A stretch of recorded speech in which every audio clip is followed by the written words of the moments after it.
Come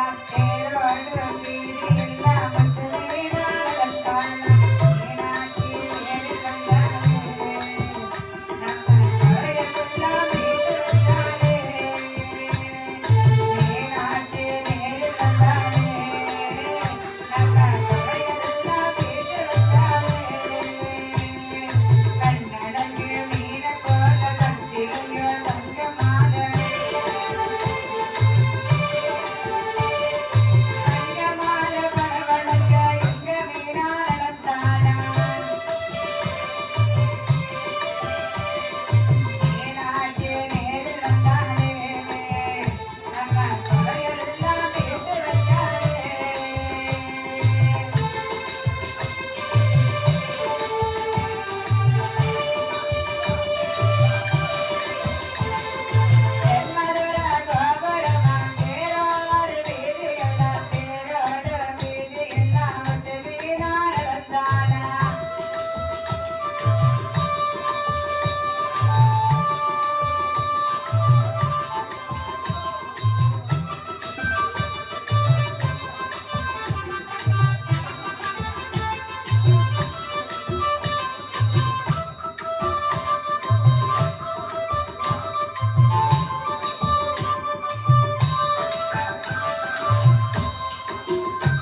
அன்புடன் ஆடுகின்ற ஆண்டவன் அருளினாலே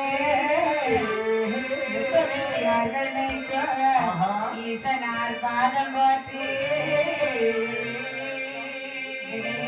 தீர்க்க வந்த நாயகா சரணம் என்று சூரனை சங்கரித்த சுப்பிரமணியா போற்றி போற்றி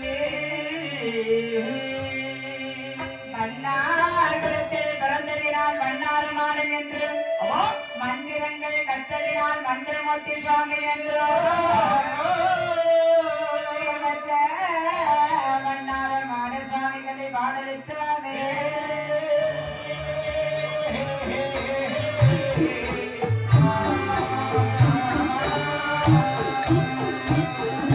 நாடு மிக நல்ல நாடு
நாடுகளிலே சிறந்த நாடு அது எந்த நாடு? நாவலர்கள் புகழும் நாடு. வாழை மழை பொழியும் நாடு, விழுந்ததென்றால் வீசும் நாடு.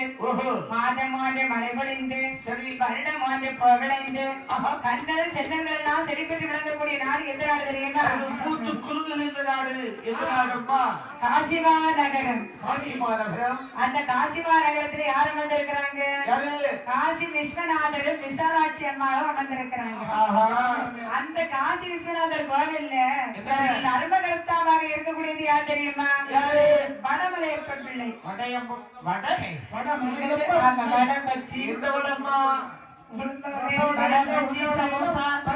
வடமலையப்ப பிள்ளை. அவருடைய பேரு வடமலையப்பன் பிள்ளை. அவரு பிள்ளைவாள் அப்படின்னு சொல்லலாம். அந்த வடமலையப்ப பிள்ளை காசி விஸ்வநாதர் கோவிலிலே கும்பாபிஷேகம் செய்கிறார். அவர் எப்படி கும்பாபிஷேகம் செய்யறார் தெரியுமா? எப்படி அம்மா கும்பாபிஷேகம் செய்கிறார்? தங்கத்தாலே கொடிமரமா கொடிமரமா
அதாவது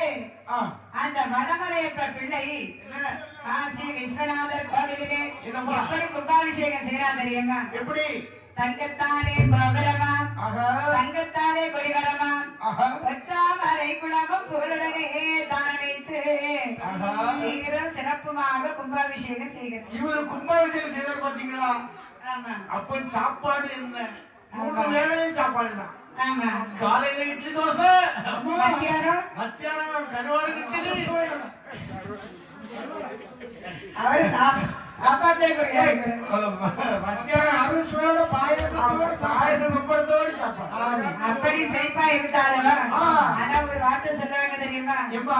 சிவபுராணம் படிச்சிருக்கிறீங்களா அண்ணே? எப்படி? சிவபுராணம் ஓம் நம சிவாய வாழ்கவே சிவபுராணம். ஆமா. அதுல ஒரு லைன் வரும், எப்படி தெரியுமா? எப்படி லைன்? அவனருளாலே அவள் தான் வழங்கி என்று. அப்படின்னா அதாவது ஆண்டவரை வணங்குறதுக்கு ஆண்டவருடைய அருள் வேண்டுமா? ஆமா, அவரு துணை இல்லாது வேற எது வந்தாலும் நடக்காது. ஆமா. ஆமா, அவர் துணை இருக்கணும். அப்பதான் போகக்கூடிய பாக்கியமே கிடைக்கும். ஆமா. ஆனா இவர் 41 நாள் அன்னதானம் போட்டாருல. அவர் என்ன நினைக்கிறார்? ஆமா, 41 நாள் எதுல இருந்து? ஆனா அங்க உள்ள கூடியிருக்க மக்கள் எல்லாம் அங்க போயிட்டு நல்லா சாப்பிட்டு வந்துட்டு சரி, அது இது நடத்திது யாரப்பா? அது பரம்பரை பண்ணு. 3 வேளை சாப்பிட ஒழுங்க நல்ல போடுறாரு. ஆமா, ரொம்ப நல்ல மனுஷனா இருக்காரு. ஊர் மக்கள் எல்லாம் அகிலம் முழுக்க பரப்பிட்டாங்க. இப்பதான் டிவில நியூஸ் பேப்பர்ல எல்லாம் போடுறாங்க. அந்த செடி வழியாக அது வந்து காட்டு தீ மாதிரி பரவுது. எங்க தாத்தா எல்லாம் மாடு பிடிக்க எங்க போறாரு? எங்க பேரு நடந்து போவாங்க. அதுக்கு இதுக்கு என்ன சொல்லணும்? ஏமா அவ்வளவு ஊர் நடந்து கொடுக்குறா. அப்படியா? வண்டி எல்லாம் பைக். அவர் என்ன நினைக்கிறான் தெரியுமா? இனிமேல் நான் தென் திசையை நோக்கி செல்ல வேண்டும். எதுக்கு தெரியுமா? இதுக்கு தென் திசையில இருக்கக்கூடிய சிவன் ஆலயம் அத்தனையும் நான் தரிசித்து வர வேண்டும். ஏன்னா இந்த ஆலயத்தை ஒவ்வொரு ஆலயத்தை பார்த்தீங்கன்னா இதே போல ஆலயங்கள் எல்லாம் முதல்ல அமைச்சு கொடுக்கணும். ஆமா. என்று இவர் தென் திசையை நோக்கி வரக்கூடிய சமயத்திலே பல பல இடங்களை கடந்து எங்க வருகிறார் தெரியுமா? முதலாவது மதுரை மீனாட்சி அம்மன் கோவில்ல வருகின்றார். அங்கே வந்தவர் மீனாட்சி அம்மனையும் சுகநாத பெருமாளையும் மனமருகி வேண்டினார். மதுரை நகரில் இருக்கக்கூடிய சோமசுந்தர கடவுள் எப்படிப்பட்டவர் தெரியுமா? மாணிக்க வாசகருக்காக நிறைய பரியாக்கி பல பல அற்புத நிலைகள் எல்லாம் புரிந்தவர். அப்படிப்பட்ட மதுரை நகருக்கு வந்தவர் மதுரை மீனாட்சி அம்மனையும் சுகநாத பெருமாளையும் வழிபட்டு மீண்டும் நடந்து நடந்து எங்க வர்றாரு? நெல்லைப்பதிக்கு வருகின்றார். நெல்லைப்பதியிலே வரக்கூடிய சமயத்திலே புகழ்பெற்ற தெய்வமாகிய நெல்லையப்பர் காந்திபதி அமர்ந்திருக்கிறாங்க. அங்கே வரக்கூடிய சமயத்திலே அங்கே உள்ள மக்கள் எல்லாரும் என்ன நினைக்கிறாங்க தெரியுமா? அந்த நெல்லையப்பர் ஆலயத்திலே கொஞ்ச நாட்களாக கும்பாபிஷேகம் நடைபெறாமல் இருந்தது.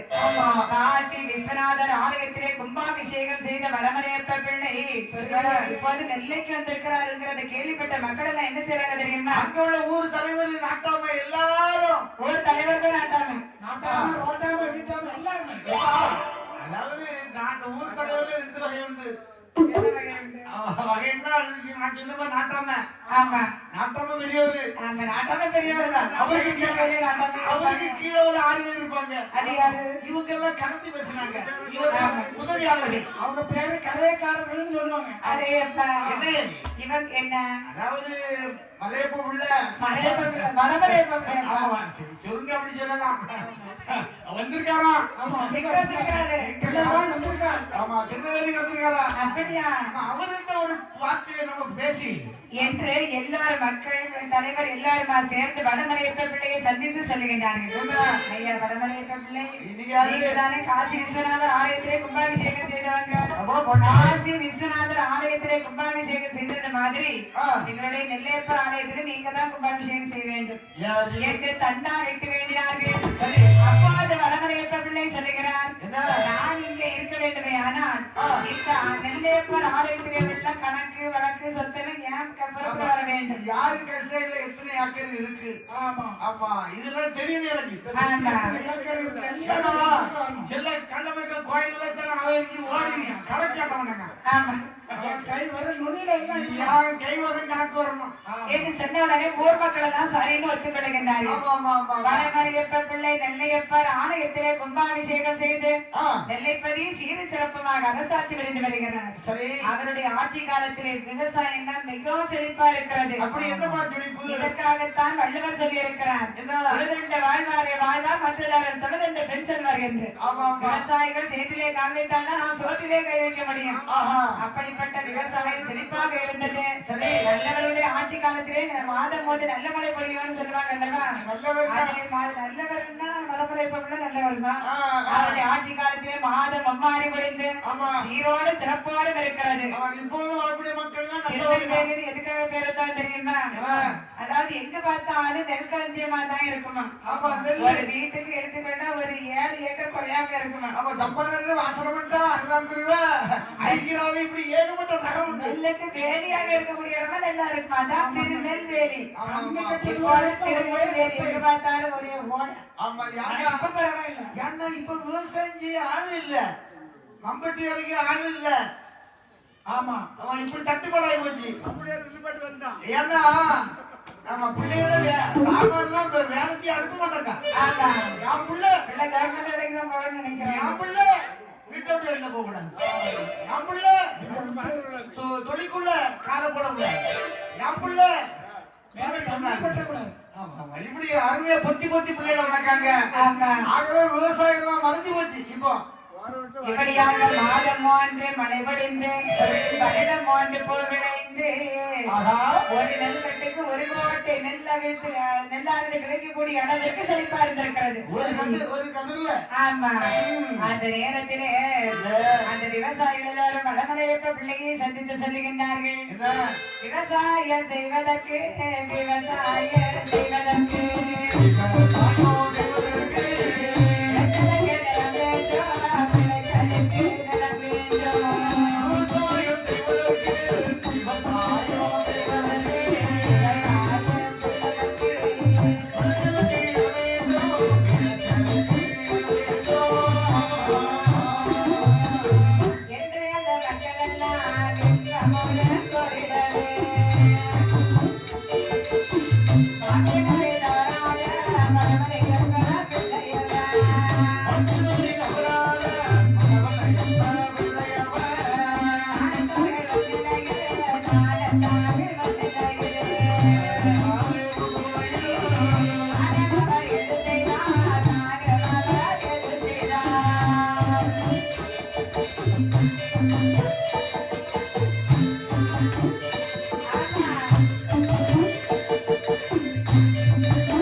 அந்த நெல்லைப்பதியிலே சீர சிறப்பமாக விளைச்சல் எல்லாம் இருந்தவுடனே அங்கே உள்ள விவசாயிகள் என்ன நினைக்கிறாங்க தெரியுமா? அதாவது கோவில் சார்ந்த நிலங்கள் எல்லாம் சும்மா தானே இருக்கிறது.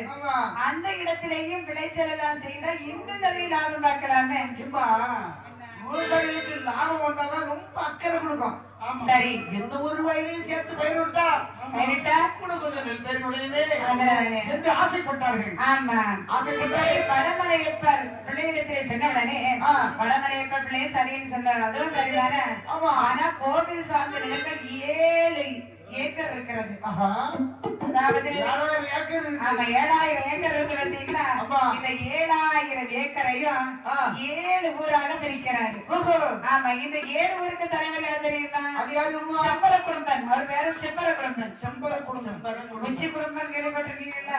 பால்பாவை குத்துல நல்லா இருக்கும்.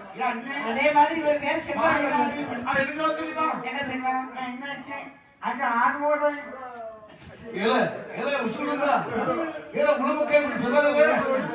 நீ அப்படி அப்படி சொல்லுவான். அப்ப கூட பேரு அவர் எப்படி பேசுவான்? சரி, இப்படியாக போராக பிரித்து விவசாயம் செய்யுங்கள். அதாவது சேத்து நகர் பட்டணம் வரை விவசாயம் செய்யுங்கள் என்று சொல்லிக் கொடுக்கிறார். சரி, செம்மர குடும்பம் என்பவரை தலைவராக நியமிக்கின்றார். இப்படியாக இந்த 7 ஏக்கர்லயும் அதாவது 7 ஊராக பிரித்து அழகான முறையில் விவசாயம் செய்து வரக்கூடிய சமயத்திலே அங்கே விவசாய நிலத்திலே நாற்று நடவும் களை பறிக்கவும் தண்ணீர் விடுவதற்கு தான் நேரம் கரெக்டா இருக்கிறது. என்ன வேலைக்கு போயிட்டு வந்தா வீட்டுல வேலை செய்ய முடியுமா? முடியாது. ஏகப்பட்ட செலவு. வந்த உடனே உறங்குதான் சொல்லும்.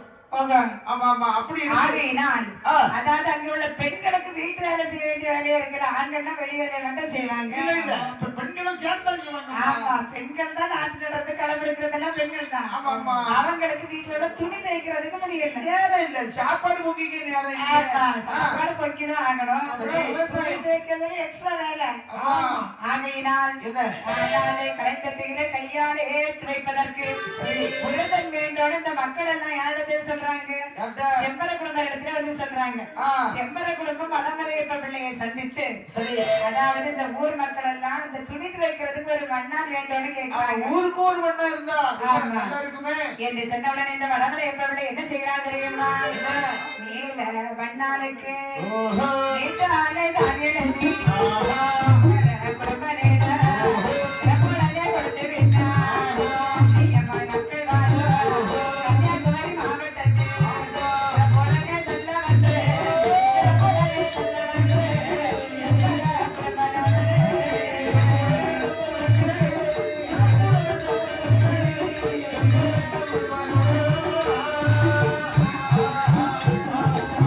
வடமலையப்ப பிள்ளைக்கு தெரிந்த ஒரு அண்ணா எங்க இருந்தார் தெரியுமா?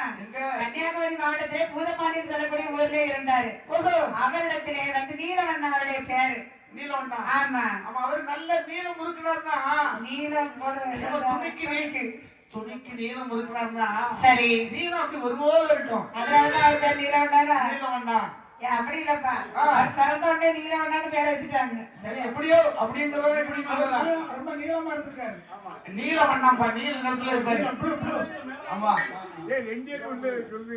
நீலம்னா ஸ்கை ப்ளூவா கரும் ப்ளூவா அல்லது இண்டிகோவா? ஏன்னா அவங்க பேரு நீலவண்ணாம்பா.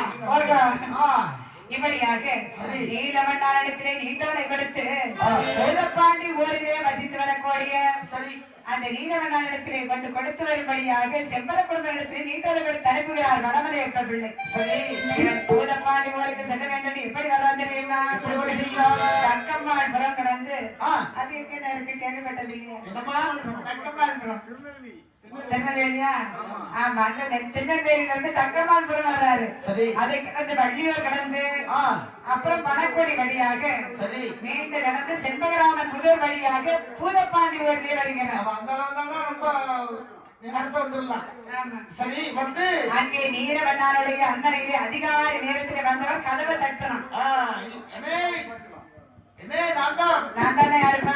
திருநெல்வேலியில இருந்து வந்திருக்கேன். திருநெல்வேலியில இருந்து வந்திருக்கிறேன். யாருப்பா நீ? உன் பேர் என்ன? செம்பரகுடும்பனா? கையில ஏதோ கொண்டு வந்திருக்கிறீங்களா? நீங்க வந்து நீலவண்ணா? நீலவண்ணன் உங்களதான் தேடி வந்தேன். இந்த பாருங்க என்ன இதோ ஒரு காகித பேப்பருக்கு படிச்சு பாருங்க. இது யாரு கொடுத்தாங்க? இத வந்து செம்பரவண்ணா கொடுத்தாரு.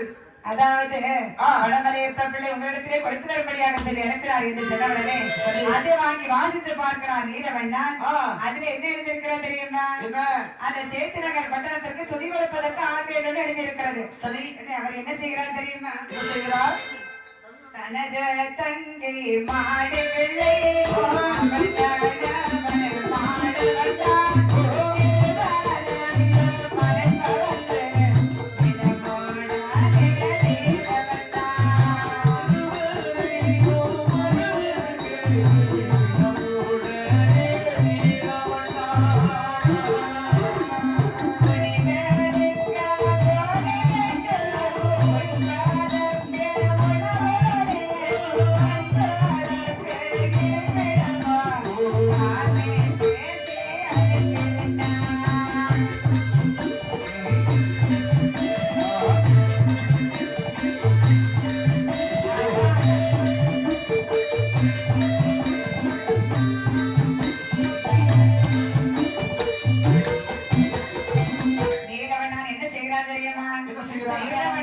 தங்கச்சி உண்டு. அவங்க பேர் மாடிப்பிள்ளை.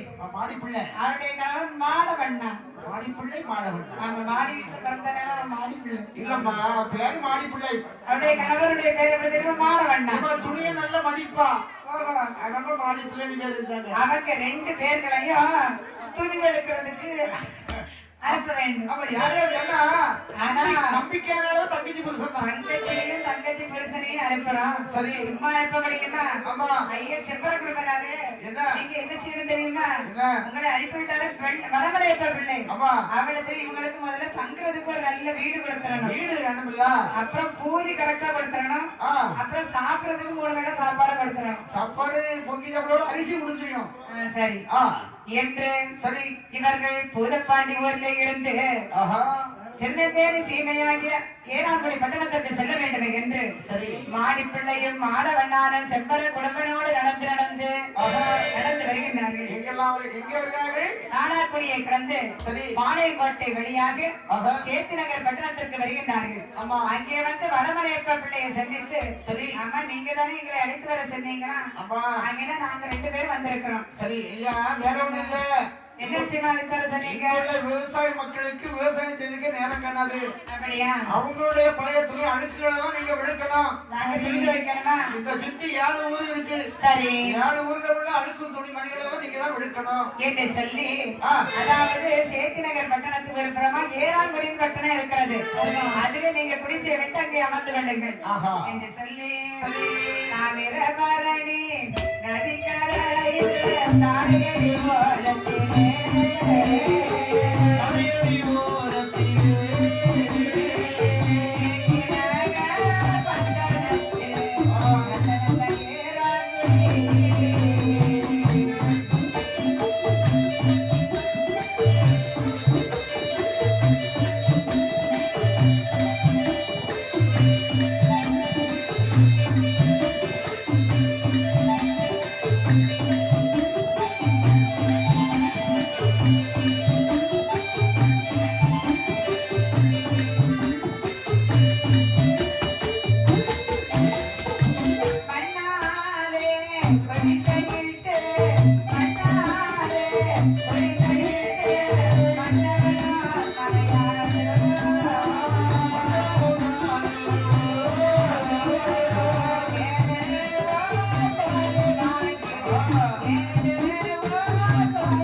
அந்த இடத்திலே குடிசை அமைத்து மாணவனான மாடிப்பிள்ளையுமாக மன்னவன மனையாளுமாக ஒரு துணியை விடுத்து வீட்டுல காசு வாங்கி அவங்க சந்தோஷமா வாழ்ந்து வர்றாங்க. அழுக்கு முட்டையில உறங்கி அதாவது 7 ஊர் துணியை வெளுத்தா அவங்களுக்கு காசு கொஞ்சமா கிடைக்கும். ஏகப்பட்ட பணம் பணம் சேர்ந்தவன சொத்து வாங்கினாங்க. சொத்து வந்து மண்ணாலே குடிசையிட்டார்கள். சரி. மீண்டும் பணம் சேர்ந்த உடனே குடிசை மாறி ஓட்டு வீடானது. சரி. மீண்டும் அதாவது பணம் சேர்ந்த உடனே ஓட்டு வீடு மாறி மாடி வீடானது. ரொம்ப ரொம்ப சுகமுகமாக வாழ்றாங்க. மன்னவன மனையாளுக்கு எந்த விதமான குறையுமே இல்லை. சொத்து மேலே சொத்து, பொண்ணு இருக்கு, பணம் இருக்கு, பொருள் இருக்கு. ஆனாலும் அவர்களுக்கும் ஒரே ஒரு குறை. அதாவது அவளுடைய கணவரை பார்த்து சொல்லுகிறாள் மாடிப்பிள்ளை. என்ன சொல்கிறாள்? சுவாமி, என்ன நமக்கு பணம் இல்லையா? நிறைய இருக்கு. பொன்மனையும் பூமி இல்லையா? சொத்து இல்லையா? சுகம் இல்லையா? சொத்து இருந்து என்ன பலன்?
சுவாமி என்ன? இந்த உலகத்திலே ஆ. பன்மொத்த வைர வைடூரியங்கள் கோடி கோடியாக இருந்தாலும் கூட சரி. ஒரு குழந்தை செல்வதற்கு ஈடாகவா சுவாமி ஆ.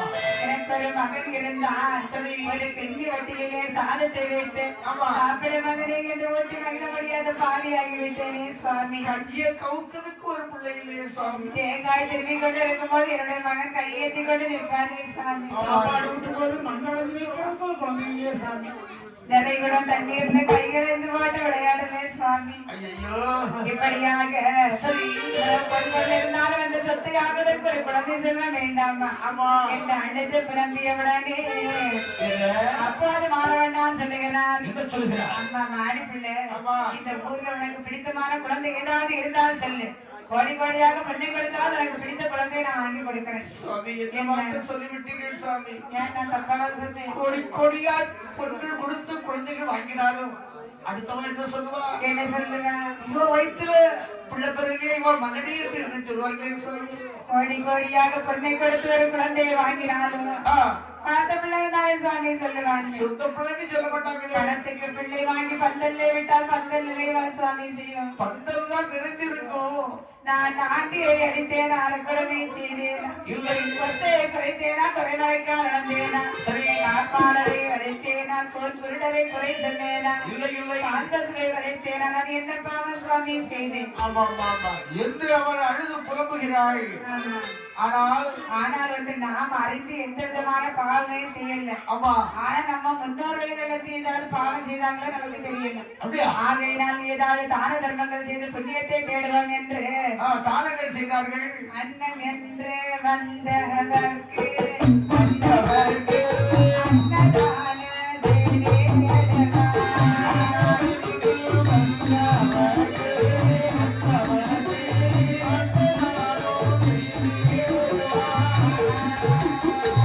என்று கேட்டவர்க்கு அங்கே வந்த வைத்து வைத்தார்.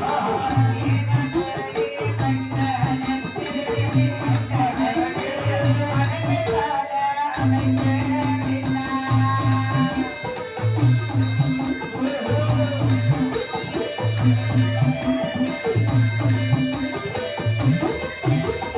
அத்தனவே குளிப்பதற்கு அழகடி படிப்படையா அனதர்ம பரது செய்தா அனைவரே பிரதிக்காக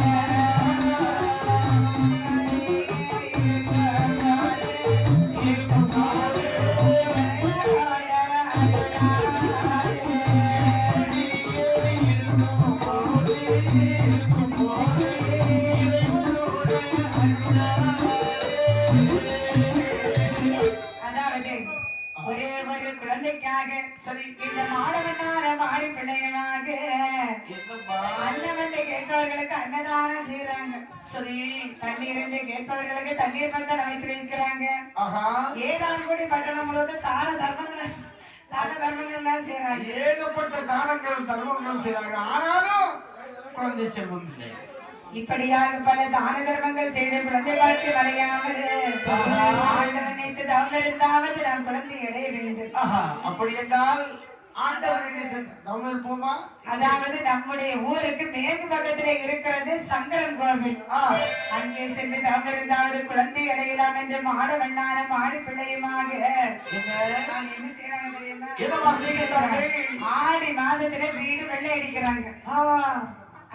ஆடி மாசத்துல உள்ள அடிக்கலாமா? வெள்ளை அடிக்க கூடாதா யார் அடிக்க அடிக்கணும். அப்படியா? இப்படியாக ஏறாக்குடியை விட்டு மேற்கு பாதையாக நடந்து சாலை யுத்த பாதையாக சரி. நேற்று மதனக்குறிச்சி வழியாக சங்கரன் கோவிலே வருகின்றார்கள் சரி. அங்கே சங்கரன் கோவில்ல யார் வந்திருக்கிறாங்க தெரியுமா யாரு? சங்கரன் ஐயனாரும் காந்திமதி அம்மாவும் வந்திருக்கிறாங்க அங்கே அவங்க தான் இருக்காங்க. சங்கரன் ஐயனார் காந்திமதி அம்மா. இல்லையா? ஆமா இப்படியாக சரி. அதாவது சங்கரன் கோவில்ல வந்தாங்க பாத்தீங்கன்னா சரி. அங்கே வந்து ஆண்டவரை வணங்கி ஆஹா. இறைவா ஆ. ஒரே ஒரு குழந்தைக்காக என்னுடைய ஆலயத்தை நாட்டி வந்திருக்கிறேன். காலையெல்லாம் கடந்து போச்சு. ஐயா சுவாமி, எங்களுக்கு 2 பேருக்கும் ஒரு பிள்ளை தாக்கணும் ஐயா. இப்படியாக மாணவனான ஆடி பிள்ளையுமாக சங்கர நயினாரையும் கோமதி அம்மாவையும் நினைத்து சரி. தவம் இருக்கிறார்கள். உண்ணாமல் உறங்காமல் ஒரே சிந்தனையோடு சரி. எத்தனை நாள் தவம் இருக்கிறாங்க தெரியுமா? எத்தனை நாட்கள் தவம் இருக்கிறாங்க? 21 மாதமாக தவம் இருக்கிறாங்க. ஆமா, கோயில்ல இருந்து கோயிலுக்கு வெளியில இருந்து தவம் இருக்கிறாங்க. 21 மாதமாக 21 மாதமாக இவர்கள் பாதம்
ஆண்டவனாகிய சங்கர நயினாரை நினைத்து மாணவனான ஆடி பிள்ளையுமாக 21 மாதமாக 21 அண்ணாச்சி சங்கர கோயில இருக்கக்கூடிய யார் கரெக்டா சொல்லுங்க?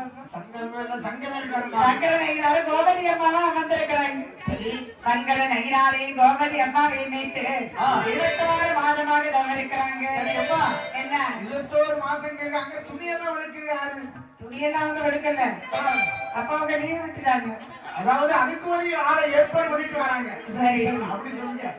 இப்படியாக சங்கர நயினாரை நினைத்து 21 மாதமாக சரி. அருமையான தவம் இருக்கிறார்கள். மாணவனாரும் ஆடி பிள்ளையுமாக. அப்ப சாப்பிட்டாங்களா? அதாவது ஒரு நேரம் தான் சாப்பிடுவாங்க, பச்சரிசி சாதம். அதுவும் மண் சோறுன்னு சொல்லுவாங்கல்ல, அதுதான் சாப்பிடுவாங்க. ஆண்டவருக்கு அபிஷேகம் செய்து கரெக்டா 21 மாதம் தான் தவம் இருந்தாங்க. அந்த நேரத்திலே இவர்களுடைய தவத்தை அறிகின்றார் சங்கர நயினார். அவர் என்ன செய்யறார் தெரியுமா? ஆடவண்ணாருக்கும் ஆடி பிள்ளைக்கு குழந்தை வாக்கியம் கொடுக்க வேண்டும் என்று கைலாசத்தில் இருக்கக்கூடிய சிவனை நோக்கி வேண்டுறாரு. ஆமா, ஏன்னா என்ன தெய்வங்களுக்குள்ள உரையாடுவாங்க. அதாவது என்னுடைய பக்தி எனக்கு ரொம்ப பிடிச்சிருக்கு, எப்படியாவது இவருக்கு குழந்தை செல்வம் கொடுக்க வேண்டும் என்று கைலாசத்தில் இருக்கக்கூடிய சிவனிடத்தில் சொல்கிறார். நம்ம ஒரு பக்தனுக்காக ஆண்டவனே சிவபெருமானிடத்தில் வேண்டாராம். அப்படின்னா அப்ப பாருங்க எவ்வளவு கொடுத்து வச்ச மாணவனா. அவருடைய பக்தி எவ்வளவு தூய்மையா இருந்திருக்கிறது. சரி, எப்படிமா வேண்டுறாங்க? செஞ்சடை பொன்னேனியே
வந்த சரி அப்போ அது சித்திரபுத்திர நயினாரை பார்த்து சொல்லுகிறார் சிவபெருமான். என்ன ஐயா சித்திரபுத்திர நயினாரே, இந்த மாணவர்களுக்கும் ஆணிப்பிள்ளைக்கும் குழந்தைக்கும் பலனை ஏட்டை பார்த்து சொல்லுங்க பார்க்கலாம். அவங்க முன் ஜென்மத்துல ஏதாவது பாவம் செய்திருக்கிறாங்களா, இல்ல புண்ணியம் செய்திருக்கிறாங்களா? பாவம் செய்ததுனால அவங்களுக்கு குழந்தை பாக்கியம் கிடைக்கல. கொடுக்கலாமா? ஏட்டை பார்த்து சொல்லுங்க. இவருடைய ஜாதகத்தை பார்க்கின்ற பொழுது இவருக்கு குழந்தை செல்வமே இல்லை. அப்படியா? ஆனால் என்று சொன்னவுடனே இவர்கள் செய்த சமத்தின் வலிமையால் சங்கர நயினாரிடத்திலே சிவபெருமான் சொல்றாரு, சங்கர நயினாரே, இந்த மாணவனானுக்கு மாணி பிள்ளைக்கும் அவங்க முன் ஜென்மத்திலே செய்த பாவம் காரணமாக அவங்களுக்கு குழந்தை கொடுக்க முடியாது என்று சொன்னவுடனே சங்கர நயினார் என்ன சொல்றாரு தெரியுமா? கட்டாயமாக அவங்களுக்கு குழந்தை கொடுத்தே ஆக வேண்டும். ஆனா இப்படி சொல்றாரு. சொன்னவுடனே பகவான் என்ன சொல்றாரு தெரியுமா? சங்கர நயினாரே, அப்படி குழந்தை பாக்கியம் கொடுக்க வேண்டுமே. ஆனா சங்கர நயினாரே சந்தோஷமாய் சொல்ல கேளு, சங்கர நயினாரே சந்தோஷமாய் சொல்ல கேளு. பிள்ளையாரே அன்புடனே நீ பிறப்பாய், பிள்ளையாரே அன்புடனே நீ பிறப்பாய்.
Thank